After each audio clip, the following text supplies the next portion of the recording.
የአቶ ጌታቸው አመለካከት 180 ዲግሪ ነው የተቀየረው። ባድመ ማለት የኢትዮ ኤርትራ ድንበር ነው። እንግዲህ ያ የተኩስ ልውውጥ በኢትዮጵያና በኤርትራ ወታደሮች መካከል ሳይሆን በቲዲኤፍ በህወሓት ተዋጊዎችና በኤርትራ ወታደሮች መካከል ነው። አቶ ጌታቸው በጣም ኦፕቲሚስት ናቸው እና እነ ደብረጽዮን ደንበኛ ፐርሲሚስት ናቸው። በአብይና በኢሳያስ መካከል ጦርነት ይካሄዳል የሚል ሀሳብ አላቸው። እንግዲህ ኢትዮጵያና ኤርትራ ጦርነት ውስጥ ይገቡ ይሆን ተብሎ ከሚፈራበት ነገር አንዱ የኤርትራ መንግስትና የህወሓት ጥምረት እንደ አንድ ሰበብ ሊነሳ ይችላል። ኤርትራ ማለት የሁለት ሰዎች ነች፣ የኢሳያስና የየማነ ነች።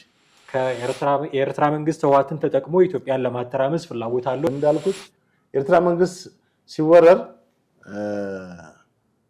ቁጭ ላይ ማለት በአንድ ቀን አሁን ባለው ኢትዮጵያ መከላከያ የኤርትራን እንትን ሰብሮ ሊገባ ይችላል። ይወረዋል ያለው ግን ማን ነው? አሁን ሲወረር ቁጭ ብሎ የሚለው ነገር ኢትዮጵያ ወራሪነት የሚል የሆነ ናሬሽን እየፈጠረ ያለ ይመስለኛል።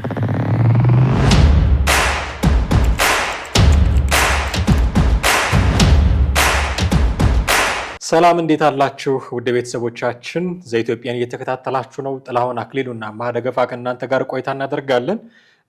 ከትላንት ወዲያ አንድ ነገር ሰማን። አቶ ጌታቸው ረዳ የጠቅላይ ሚኒስትሩ የምስራቅ አፍሪካ ጉዳዮች አማካሪ በሚኒስትር ማዕረግ ደረጃ ማለት ነው ኢትዮጵያና ኤርትራ ጦርነት ውስጥ ሊገቡ የሚችሉ ሀገሮች አይደሉም የሚል ንግግር መናገራቸውን ሰማን። በእርግጥስ ሁለቱ ሀገሮች ወደ ለየለት ጦርነት ውስጥ አይገቡም ወይ? ለዚህ ማሳያ የሚሆኑ ነገሮች ምንድን ናቸው? ድንበር አካባቢ የምንሰማቸው ጉዳዮች ምንድን ናቸው? አዲግራት አካባቢ የታየ የቲዲኤፍ መቼም ቲዲኤፍ እንበለው የቲዲኤፍም ደግሞ ሰልፍ አለ። እነሱን ጉዳዮች በአጭሩ ለማነሳሳት ነው እዚህ የተገኘ ነው። እስከ ፕሮግራማችን ፍጻሜ ድረስ አብራችሁን ትቆዩ ዘንድ የአክብሮት ግብዣችን ነው። እንዴት ነህ ተለይ? ሰላም ነኝ አለን፣ እግዚአብሔር ይመስገን አለን። እንግዲህ ሌላ ደግሞ አጀንዳ ይዘው መጥተዋል አቶ ጌታቸው ረዳ። ኢትዮጵያና ኤርትራ ወደ ለየለት ጦርነት ውስጥ አይገቡም የሚል ነገር። በእርግጥ ሙሉ ቃለ ምልልሱን ገና ወጥቶ አልሰማነውም።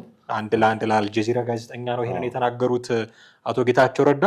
ጦርነት ውስጥ አይገቡም ብለው በልበ ሙሉነት ተናግረዋል። እንዴት አየው? በመጀመሪያ በጣም የሚገርመኝ ነገር የአቶ ጌታቸው አመለካከት 180 ዲግሪ ነው የተቀየረው። 180 ዲግሪ ማለት ምንድን ነው? ስትሬት ላይን እንደዚህ ኮንክ ሙሉ በሙሉ ወደዚህ መዞር ማለት ነው። እንግዲህ ጦርነት ዋና አቀንቃኝ በህወሓት ውስጥ እያሉ በነበረው ሁኔታ ንግግራቸውን በደንብ እናስታውሰው ነው። ህወሓት ሀገሪቷን እንደሚቆጣጠር 4 ኪሎ እንደምንገባ የዛኔ አብይን ማን ያድነዋል? ኤርዶጋን እንዲያድነው ሳዳም ያድነው እንደሆነ እናያለን ብለው የተናገሩትን እናስታውሳለን። ሌላም ብዙ ነገሮች እና በህወሓት ውስጥ የነበራቸው የጦርነት አመለካከት የጦርነት እንትን ስሜት ኮምፕሊት ተቀይሮ ዛሬ ስለ ሰላምና ስለ እንትን ያው ጠቅላይ ሚኒስትር አማካሪ ከሆኑ በኋላ ቅዱስ ሆኑልን በል እና ይሄም ደስ ይላል። አንደኛ ኦፕቲሚስትም ነው ሆነዋል። ምልህ የወደፊቱን ሁኔታ ኒር ፊውቸር ካሚንግ ኒር ፊውቸርን በጽልመተኝነት ሳይሆን በተስፋ ማየታቸው ጥሩ ነው፣ ደስ ይላል። ብዙ ሰዎች አሁን ኮሜንት ይሰጣሉ። የተለያዩ ፖለቲካ እናውቃለን የሚሉ ሰዎች የተለያየ የራሳቸውን ኦፒኒየን ከተለያየ አቅጣጫ ሲሰጡ ትመለከታለን። ጦርነት እንደማይቀር አይቀሬም ብሎ ይላሉ። እዚህ ሀገር ቁጭ ብለውም ውጭ ሀገርም የሚያራግቡ ሰዎች አሉ። ጦርነቱ ገና ሳይጀመር ኢትዮጵያና ኤርትራ በጦርነት ውስጥ እንደሚገቡ ብዙ ፕሬዲክሽን አለ። ግን በጦርነት የሚተረፈው ነገር ምንድን ነው? ራሱ አፍተር ኦል ጦርነት ቢነሳ የሚለውን ነገር እነዚህ ሰዎች ጋር እንደው አንዳንዴ በጣም የሚገርም የጦርነት ፍላጎት ያላቸው ሰዎች አሉ። ኤርትራን በኃይል ኢትዮጵያ እንድትይዝ እና ከዛ በኋላ እንግዲህ የሚከሰተውን ነገር ማይንዱ አቶ ጌታቸው ረዳ ከአልጀዚራ ጋር ተለቋል። እንትኑ እስካሁን አልተለቀቀም። ቁራጩን የተነገረው እና ጦርነት የመግባት እንትናቸው የጠበበ ነው። ቃል በቃል ምንድን ነው ያሉት? የለየለት ጦርነት ውስጥ የሚገቡ አይደሉም። ይሄ ትልቅ ኦፕቲሚስትነት ነው። የወደፊቱን ታይም በብሩህነት የማየት ይከሰታል ሳይሆን አይከሰትም ብሎ ማለት ሁኔታ። ከዛ ውጭ ግን ጸለምተኝነት ወይም ጦርነት ይሆናል ብሎ የወደፊቱን ሁኔታ በመጥፎ መንገድ የመተንበይ ሁኔታ አይደለም። መልካም ነው። ኤኒዌይስ እሳቸው ይሄን ከመናገራቸው በፊት አቶ አሰፋ አብርሃ የስዬ አብርሃ ወንድም ናቸው። ስዬ አብርሃ የቀድሞ መከላከያ ሚኒስትር ማለት የህወሓት ዋናው ሰው ይታወቃል። ስዬ ከአቶ መለስ ጋር በነበረው ግጭት 1995 ዓ.ም አንጃ ተብለው ከተባሩት ውስጥ አቶ አሰፋ አብርሃምም ናቸው። አሁን ወደ ህወሓት የተመለሱ ናቸው። እሳቸው ከዛ ከነመለስ ሞት በኋላ አቶ ስዬም ወደ ህወሓት ተመልሰዋል። ሌሎችም እና አቶ ገብሩ አስራትና አቶ ገብሩ አልተመለሱም። በእርግጥ ብዙ ጊዜ እንደውም በሚዲያ ላይ ቀርበው አስተያየት የሚሰጡ ናቸው። ጻድቃንም ተመልሶ ነበር። አሁን ወዴት ገብቷል? ወደ ብልጽግና። ኤኒዌይስ አቶ አሰፋ አብርሃ በፕሪቶሪያ ስምምነት ላይ ዋና ተደራዳሪ ነበሩ። ከተደራዳሪዎች ማለት ከነ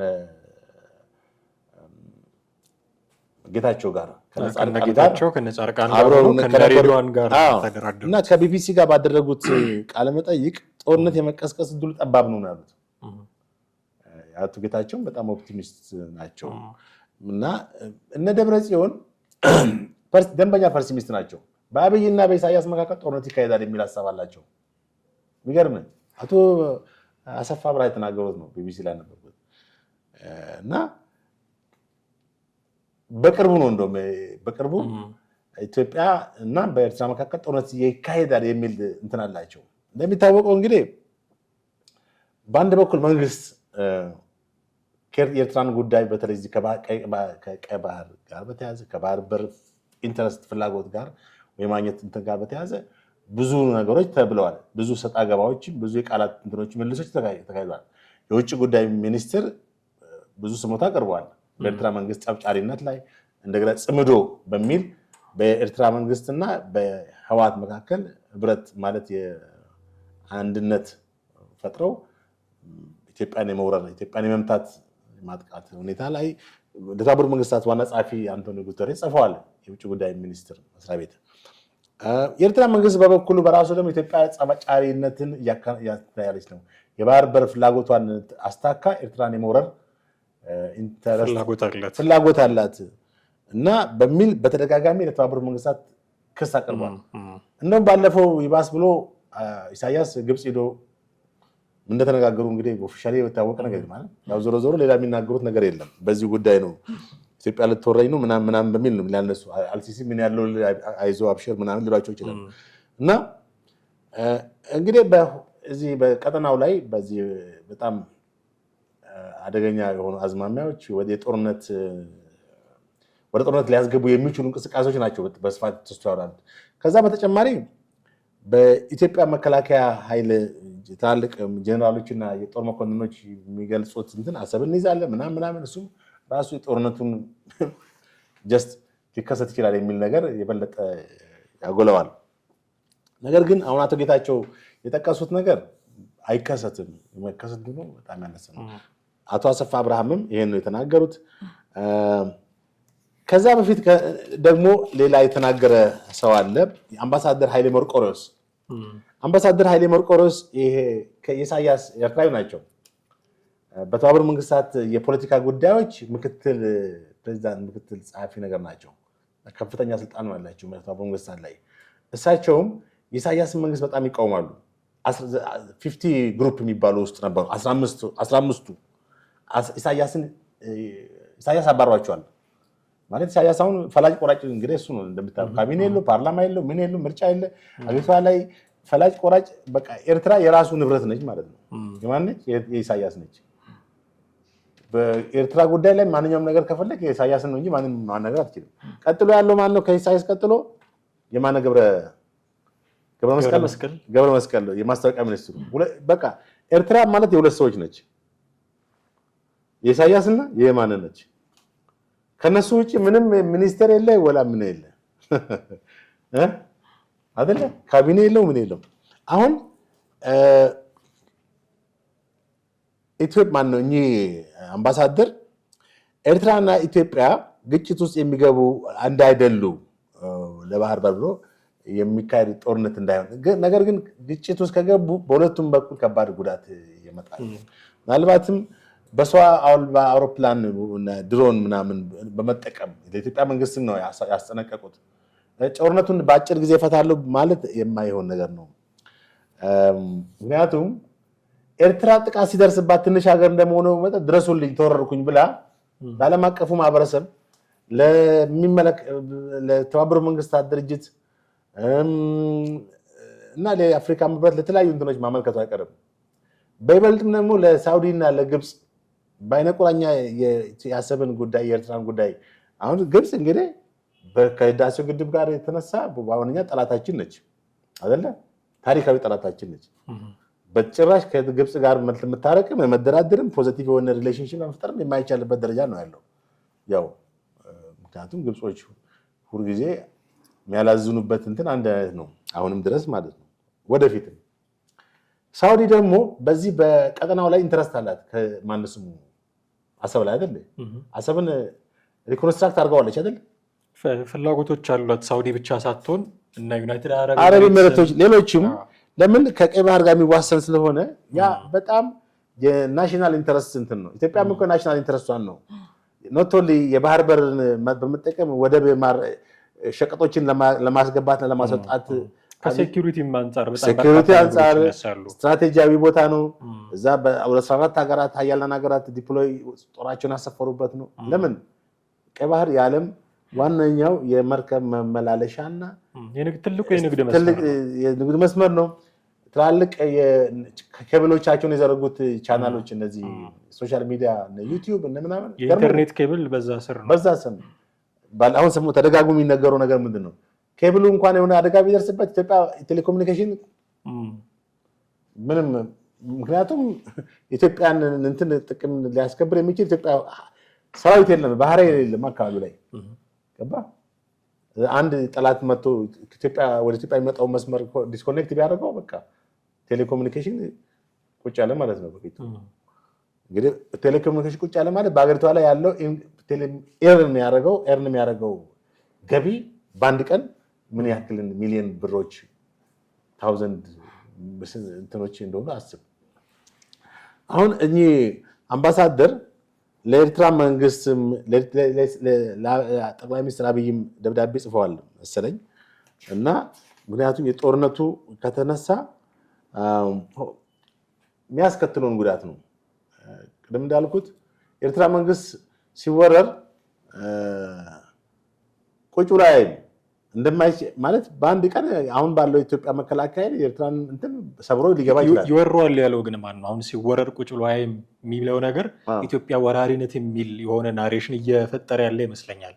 እንወራቸዋለን ያለ አካል። አዎ አሁን እኮ ምንድነው መሰለህ ጋር ከውጭ ነው ሀሳብ መስጠት ቀላል ነው። ወረሩ ያዙ አጨብጭቡ ማለት እኛ አምባሳደር ምንድነው ያሉት? አሁን በየፊናችን እያጨበጨብን የራሳችን መንግስት ጠቅበቃ ከመሆን ይልቅ ጦርነቱን ለማስቀረጥ መስራት ነው የሚጠበቅብን። አየህ እዚህም ሀገር ላይ አሁን ምንድነው ወራለን ምናምን በተለያዩ ሚዲያዎች እየሰማ ነው አይደል? ኤርትራኛ ነች ማናት ምንድነው አሰበኛ ነች። ኦፍ ኮርስ ይሄ እኮ አሰቤ ማነች ብለው የዛሬ 10 ምናምን ዓመት ዶክተር ያዕቆብ የቀድሞውን ፓርቲ ቅንጅት አመራር ጽፈውታል። ዶክተር ያዕቆብ ያንን ብቻም ሳይሆን ታሪኩ አለ። አሰብ ኢትዮጵያ ስለመሆኗ ባለስላሴ ጊዜ ምን የሆነው ነገር በፌዴሬሽን እንደገና መዋሃዷን ሌሎች ነገሮች አሉ። ከታሪክ አንጻር ምንም ጥርጥር የለውም። ወያኔ በህገወጥ ምንም ሰብስታንስ በሌለው ነገር ሰሞኑን ጠቅላይ ሚኒስትሩ የሚናገሩት ንግግር አለ አይደል? ብዙ ዶክመንቶችን አገላበጠ ምንም የለም። እንዴት እንደተሰጠ ማለት ነው። ማለት እንግዲህ በጨበጣ ነው ማለት ተሰጠው። ተመልከት። በወቅቱ የነበረው ሽግግር መንግስት ሌጂቲሜሲ ያለው ነው ማለት ነው። ሌጂቲሜሲ በኢትዮጵያ ውስጥ ሌጂቲሜሲ የለውም። ደርግን አሸንፎ ወደ ስልጣን መጣ እንጂ ሌጂቲሜሲ አይደለም። ሌጂቲሜሲነቱ ሆነ ቢባል 83 እስከ 83 84 85 86 ሌጂቲሜሲ አይደለም። ወያኔ ህወሓት ሌጂቲሜሲ ነው የሚባለው ከ87 ዓመተ ምህረት ነው። ያው ምርጫ ተካሂዶ ምርጫውንም በራሱ ነው ያካሂደው ተወሱ። ቢሆንም ግን ሌጂቲሜሲ የሚባለው ከ87 በኋላ ነው። ህገ መንግስቱ ከተቋቋመ በኋላ ኤርትራ የተገነጠለው ደግሞ መቼ ነው? ከዛ በፊት ሌጂቲሜሲ ያለው ነው መንግስት ኢትዮጵያን መወከል የማይችል መንግስት ሽግግር መንግስት ነው ስልጣን አሳልፎ የሰጠው። ኤርትራን ቢያስገነጥል ጥሩ ነው። አሰብንም መረቀው ታሪካዊ ስህተት ማለት ነው። አሁን እዚህ ጋር የምትመለከተው አሰብ ተወስዷል። የተወሰደን ነገር በኃይል ለማስመለስ በሚካሄደው ጦርነት ዓለም አቀፍ ማህበረሰብ ደግ አደረጋችሁ ኢትዮጵያውያን በርቱ አይለንም። ብራቮ ንብረታችሁን አስመለሳችሁ አይልም። ይህን ማወቅ ያስፈልጋል። ገብቷል። ማንም ቁጭ ብሎ አጨበጭብልንም። እንደሚታወቀው ኢትዮጵያ ብዙ ጠላቶች አሉት። ግብጽ ብቻ አይደለም። ሀያላኖች ፊታችን የሚያዞሩባቸውን እንትን አለ እንዴ። አፄ ኃይለሥላሴ እኮ ሊግ ኦፍ ኔሽን ላይ ሂደው እኮ አሳፈሯቸው አይደል እንዴ? የእንግሊዝ፣ የፈረንሳይ፣ የአሜሪካን ወዳጅ የሆኑ አገሮች እኮ ናቸው ኃይለሥላሴ ላይ ሲያላግጡ የነበሩት አይደል እንዴ? ሊግ ኦፍ ኔሽን ጣሊያን በህገወጥ ወሮናል፣ እኛ ሊግ ኦፍ ኔሽን አባል ነን ብሎ የዛኔ በቃ ምናምን አይተዋል። ፊልሙን አይላየውም እንዴ? ኃይለሥላሴ ምናልባት ዛሬ ጦርነቱ የኛ ነው እግዚአብሔር ከፈቀደ ነገ ደግሞ እናንተ ነው። ሰከንድ ወሩ ተነሳ ሁለተኛ ዓለም ጦርነት።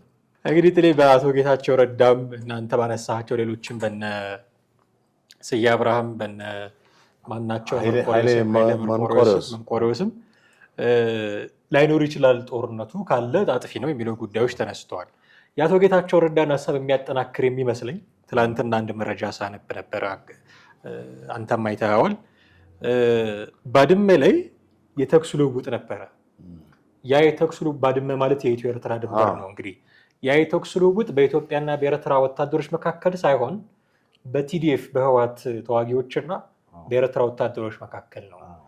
ሁለቱ አካላት ደግሞ ጽምዶ የሚባል ነገር ፈጥረው አብረው ለመስራት የሚንቀሳቀሱ ነበሩ። ግን ይሄ ጥምረታቸው የማይሰምር መሆኑ ማሳያ አንዱ እርስ በርስ ተኩስ መለዋወጣቸው የሚሉ መረጃዎችንም ስናይ ነበረ።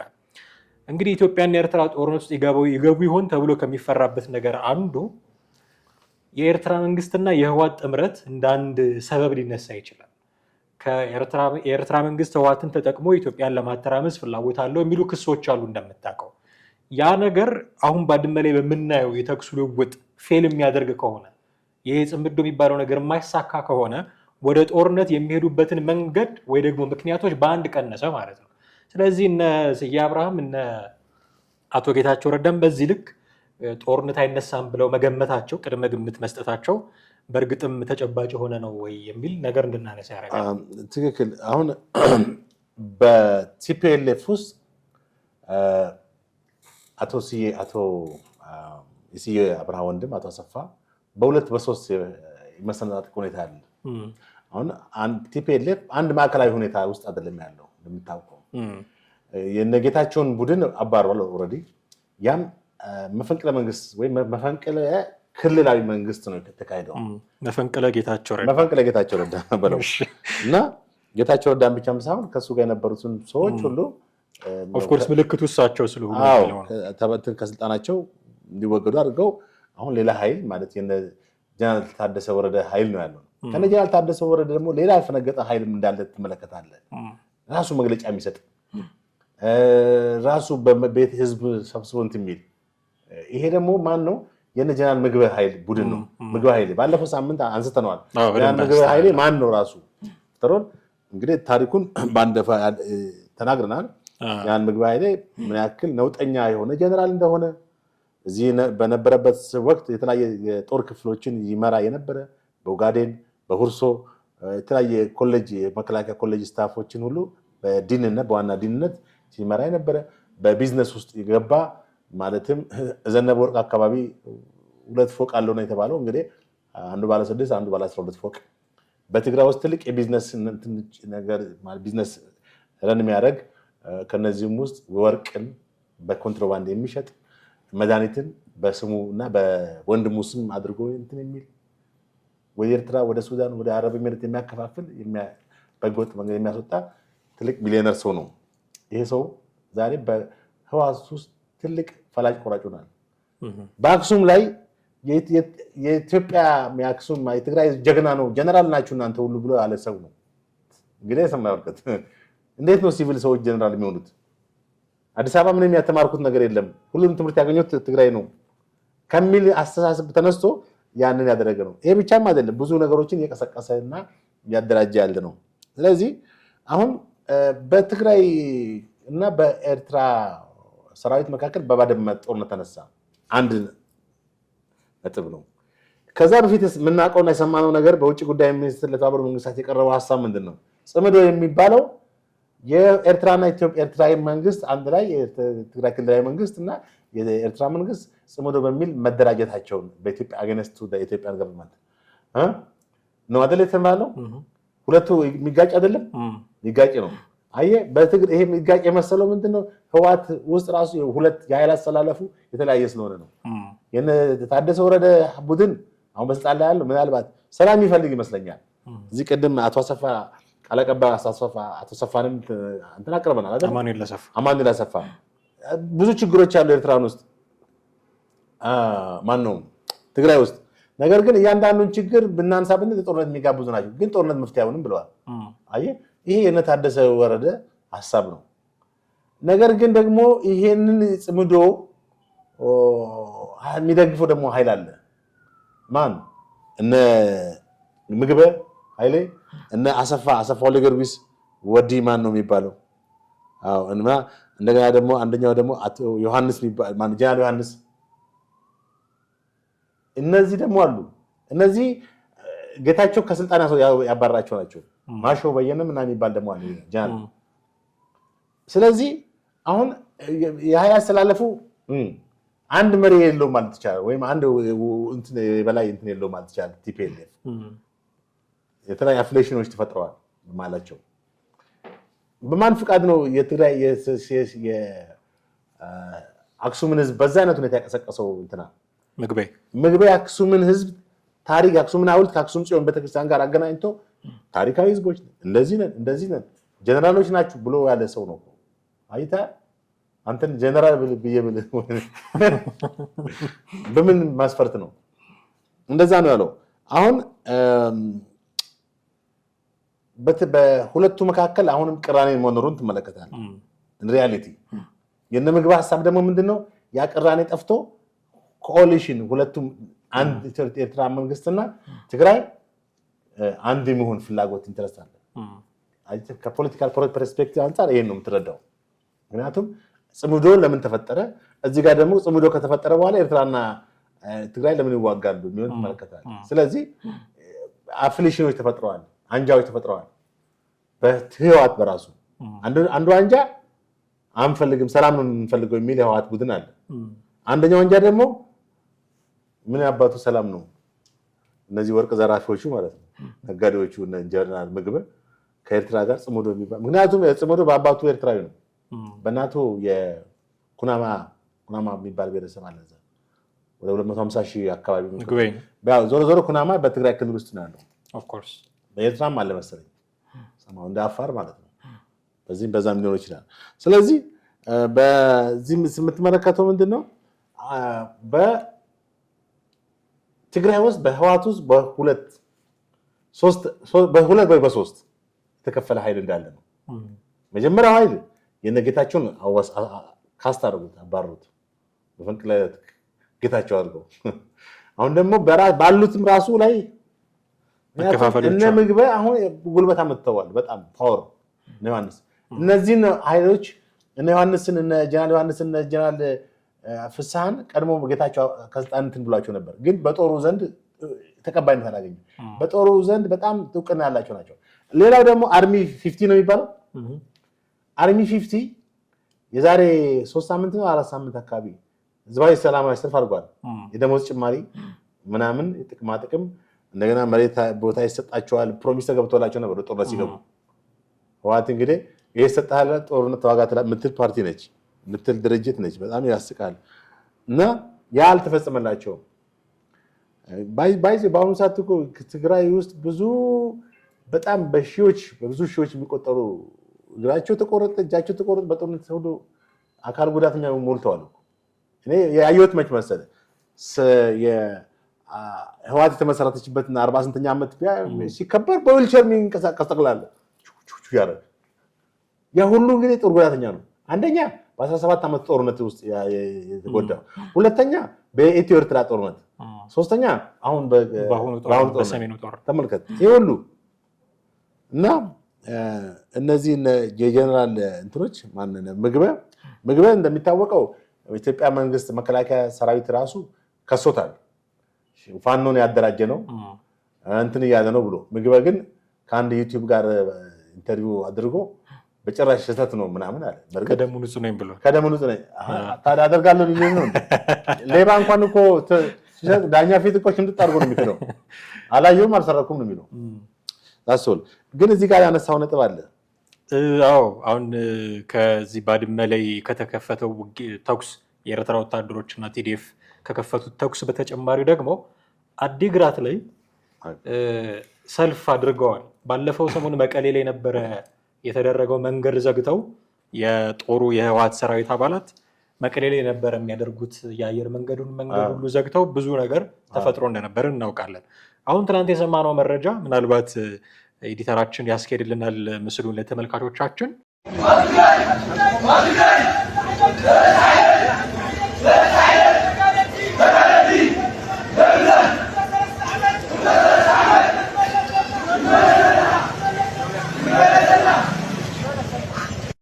አዲግራት ላይ መንገድ ዘግተው የነዚህ ደግሞ ደሞዝ ክፈሉን አይደለም ጦርነት አንፈልግም፣ ከዚህ በኋላ ሰላም ነው የሚሻልን፣ ጦርነት አንፈልግም የሚል እንደው ተስፋ እንዲጭር ወታደር በዚህ አይነት ወታደር ብዙ ጊዜ የእዝ ሰንሰለት አለ። እሱን ጠብቆ ተዋጋ ሲሉት የሚዋጋ እረፍ ሲሉት የሚያርፍ ነበረ። አሁን ግን ጦርነት ምን ያህል እንዳንገሸገሻቸው የምታውቀው አደባባይ ወጥቶ ጦርነት አንፈልግም ማለት ጀምረዋል። ይሄ አፋር ላይ ያ ነገር ከተደረገ በኋላ የመጡ ድምፆች ናቸው እነዚህ እና አዲግራት ላይ ይሄ ነገር መደረጉንም ስታየው በእርግጥም ጦርነት ደግሞ እንደተባለው የማይመጣበት ጊዜ እየቀረበ ሊሆን ይችላል። የስዬ አብርሃ ወንድም አቶ አሰፋ አብርሃ ዋና ተደራዳሪ የነበሩት በፕሪቶሪያ ስምምነት ላይ በጣም የሚገርም ንግግር ነው የተናገሩት። ስለ ሰላም ያላቸው ፍላጎት በጣም ደስ ይላል። አሁን ሰራዊቱ እሳቸውም እንግዲህ ወደ ኢትዮጵያና ኤርትራ ወደ ጦርነት መግባታቸው እንትናቸው የጠበበ ነው ብለዋል እና ፖዚቲቭ እንትን ነው ያላቸው ባክግራውንዳቸው ምናምን እሱን ተወው። በዛን ጊዜ መለስ አንጃ ብሏቸው በሙስና በተለያዩ ነገሮች ተከሰው ነበር፣ ቤት ገብተው ነበር። እሱን ሳይሆን አሁን ከረንትሊ ያላቸው ማንነት ነው ትልቁ ነጥብ እና አሁን ሰራዊቱ አሉ የጀነራል ታደሰን ትእዛዝ ሰምቶ ከሚሰማራ ይልቅ እምቢ ብሎ ቤቱ የተቀመጠው ይበልጣል አሉ። እንደገና ደግሞ ትእዛዝ ሲሰጠውም አልቀበልም ብሎ ተራራ ላይ ሄዶ የተቀመጠውም አለ አሉ። አይታል ሰራዊቱ የመፋጋት ፍላጎቱ የለውም። በአሁኑ ሰዓት ሰላም ነው የሚፈልገው። አሁን እዚህ አንተ ከጠቀስከው የአዲግራቱ ሰላማዊ ሰልፍ ጋር በቃ በትክክለኛ የሚገልጽ ነው። እሳቸው የተናገሩት ይሄን ከአንድ ወር በፊት ነው። አሁን አዲግራት ላይ ተካሄደ ደግሞ እንትን ነው። ኢቭን እሳቸው ይሄን የተናገሩት አርሚ 50 መቀሌ ላይ ሰላማዊ ሰልፍ ከማካሄዱ በፊት ነው የመንገድ የዘጋው ምናምን አይታል። ምክንያቱም የጦሩ በቃ መንፈስ ስሜት በደንብ ገብቷቸዋል። እንደዚህ ሰከንድ ስትል ትክክለኛ መንገድ ላይ ስትኖር ደስ ይላል። አለበለዚያ ቅድም እንዳነሳ ነው እንደነ ጀነራል ተፈራና እንደነ ምግቤ አይነት የጦርነት ዳንኪራውን የምትዘልቅ ከሆነ ግን የሚያስከትለው መዘዝ ከባድ ነው። አሁን እኮ ችግሩ እነዚህ ሰዎች አይገደሉም፣ አይሞቱም፣ ጥይትም አያገኛቸውም። ትእዛዝ ይሰጣሉ፣ ያዋጋሉ። ጀነራል ሀገር ነው የተገደለው። የተገደለ ጀነራል ታውቃለህ? የተማረከ እንጂ በደርግ ጊዜ የተገደሉ ጀነራሎች ደርግ ራሱ መንግስቱ ኃይለማርያም ገደላቸው እንጂ ጦር ሜዳ የተገደለ ጀነራል የለም። ጀነራል ፊት ለፊት የለማ፣ ትእዛዝ ይሰጣል እንጂ ካርታ ላይ እንትኖች ያስቀምጣል እንጂ ስልቶች ቢሮ ነው የሚዋጋው። አዎ ተልከት የሚዋጋው ምስኪኑ ድሃ ልጅ ነው። ይሄን ነው ማወቅ የሚያስፈልገው። እና እነ ጀነራል ምግበ ግን ዛሬ ትግራይን ህዝብ እንደገና ሌላ ጦርነት እየቀሰቀሱት ነው። እነሱ አንዴ ወርቁን አንዴ መድኃኒቱን እየሸጡ ከብረዋል። ሀብታም ሚሊዮነር ሆኗል ሰውየው። እና ግን የትግራይን ህዝብ እንደገና ሌላ ጦርነት ያስፈልገው። ይሄ አርሚ አሁን አዲግራት ባይዞ በጣም ትልቅ እንትን ነው። ድሮም እኮ አዲግራት ህዝብ እኮ ቲፒኤልኤፍ ጋር እንትን የለውም ሙሉ የለውም። ከቀናት በፊት ህዝቡ ራሱ ወደ አፋር ገባ የተባለ ጊዜ ህዝቡም ተቃውሞ ነበር። አሁን አፋር የገባው ኃይል እውነት ለመናገር የነታደሰ ወረዳ ሀሳብ አይደለም። እቺ ነገር በደንብ አይደንቲፋይ ማድረግ ጀነራሎቹ ሀሳብ ነው የነ ምግቤ ነው። ምክንያቱም ድራይቭ እያደረጉት እየመሩት ያሉት እነሱ ናቸው። እና ሰፋ እነ ዮሐንስ የሚባለው እነ ጀነራል ዮሐንስ እነ ጀነራል ፍስሐ ማንጁስ ዮሐንስ መንዲድ የበራ ጦርነት ስማቸው ነው፣ ቅጽል ስማቸው ነው መንዲድ እና ማንጁስ እና እነዚህ ናቸው። ገብቷል። አሁን አፍሌሽኑ ፓወር ካገኘ በለጠ ፓወር ካገኘ የጽሞዶ የሚለውም ተግባራዊ ሊሆን ይችላል። በኢትዮጵያ አሁን ሌላ ዙር ጦርነት መከሰቱ አይቀርም። እነ ታደሰ ኢቭን ደብረጽዮንም ራሱ የሚፈልግ አይመስለኝም። ገብተዋል። ጦርነቱ የሚፈልግ አይመስለኝም። አይዶን ነው አላውቅም። እንግዲህ ውስጡ ፍላጎቱ ድሮ ዋነኛው ጦርነት ሲያቀነቅን የነበረው የመጀመሪያ 2013 ላይ ደብረጽዮን ራሱ ነው። እንዋጋለን ምናምን ነፃነታችንን እናስከብራለን አንንበረከክም እያለ። አሁን ግን ያን አርፎ የተቀመጠ ይመስለኛል። ምክንያቱም ያስከተለውን ውጤት ያስከተለውን ጠባሳ አይቶታል በደንብ። አሁን ሌላ ኃይል ነው ያለው እንዋጋለን የሚል። ከኤርትራም ጋር ደግሞ የተዋጋው በተቃራኒው ኤርትራን በጠላትነት የሚያይ ነው። አክቹዋሊ እኮ ኤርትራ እኮ በዚህ በ2 ዓመት ጦርነት እኮ ኤርትራ እኮ ትግራይን በጣም ጎድቶታል እኮ። ብዙ መሰረተ ልማቶችን አውድመዋል። ፋብሪካዎቻቸውን ዘርፏቸዋል። ማሽኖቻቸውን ይዘው ሄዷል። መኪኖችን ወስዷል። ትግራይ ክልል ያሉትን ወደዛ ወደ ኤርትራ ግዟል። ከብቶቻቸውን ሳይቀር ዘርፏል። ገባ። ስለዚህ ኤርትራ በህዝብ መካከል አይደለም ግጭቱ። አሁን የኤርትራ መንግስት ለትግራይ መንግስት ለትግራይ ጠላት ነው። ለትግራይ ህዝብ ሻዕቢያ ማለት ለትግራይ ህዝብ ጠላት ነው። በየትኛው መስፈርት ነው እንደገና ከኤርትራ መንግስት ጋር የህዝብና መንግስት ማለት ያስፈልጋል። የኤርትራ መንግስት ነው ያልኩት፣ የኤርትራ ህዝብ ሳይሆን የኤርትራ መንግስት ለትግራይ ህዝብ ጠላት ነው። ለምን ገብቶ ብዙ የሰብአዊ ጥቃት አደረሰባቸው የለ ራሳቸው ይናገራሉ እኮ ጄኖሳይድ ፈጽሞብናል ብለዋል። ብርሃኑ ጁላ ባለፈው ፊልድ ማርሻል ምንድን ነው ያሉት? ጄኖሳይድ ፈጽሞብናል ምናምን ሲሉ የነበረውን ኃይል እንደገና ጽምዶ በሚባል አደረጃጀት እንደገና እንተናል። ስለዚህ በትግራይ ውስጥ ያለው ኃይል የነ ምግብ ኃይል ሌላ ፓወር ካመጣ ጦርነት የማንዣበብ እንትኑ ይሰፋል። ሰፋ ነው። ወታደሮቹ ግን በዚህ ደረጃ ደግሞ እየተቃወሙ አሁን ትክክል ወታደሩና ህዝቡ ወደ አንድነት የመጣ ነው። ዞሮ ዞሮ ያሸንፋሉ። እነማን? ወታደሩና ህዝቡ ያሸንፋል። በስልጣን ላይ ያለው አመራሩ ምናምን እነዚህ ጠቅላላ በኋላ የህዝቡን ድምፅ ነው መስማት የሚሄደው እና ሞስት ፕሮባብሊ ጦርነት አይነሳም ብዬ አስባለሁ። ኢቭን ከኤርትራም ጋር አሁን ከዳሩ ነው የሚያጨበጭቡ ሰዎች አሉ። እኛም ሀገር እዚህም ሀገር ኤርትራን አሰብን መመለስ አለብን በኃይል ምናምን ብሎ እስቲ ትናንትና ተዋጋ በለው ሄድ ዝመት በለው አፍና ይለያያሉ። አፍና ምን አፍና መሳሪያ ይለያያል። የሚያዝና ገብቶኛል። እንግዲህ አቶ ጌታቸው ረዳ የተናገሩትን መነሻ አድርገን ባድመ ላይም ደግሞ እንዲሁ የኤርትራ ወታደሮችና የቲዲኤፍ ወታደሮች ተኩስ ልውውጥ አደረጉ የሚለውን መሰረት አድርገን አዲግራት ላይም የቲዲኤፍ ወታደሮች ያደረጉትን ተቃውሞ ሰልፍ አስመልክተን በርካታ ነገሮችን አነሳን። ጥሌ በጣም አድርጌ አመሰግናለሁ። ውድ ቤተሰቦቻችን እናንተም ከኛ ጋር ነበራችሁ ቆይታ እጅግ አድርገን እናመሰግናችኋለን። እንደ ሁልጊዜው የትኛውም አይነት ሀሳብና አስተያየት ሲኖራችሁ በስልክ መስመራችን በመደወል ከታች ባለው የሀሳብ መስጫ ሳጥን ውስጥም ደግሞ በማስቀመጥ ልታደርሱን ትችላላችሁ። ለሚቀጥሉት ፕሮግራሞቻችን ግብአት ይሆነናል። እሱን ማድረጋችሁን አትዘንጉ። ጥላሁን አክሊሉና ማህደገፋ ነበርን። እጅግ አድርገን እናመሰግናለን። ጤና ይስጥልን።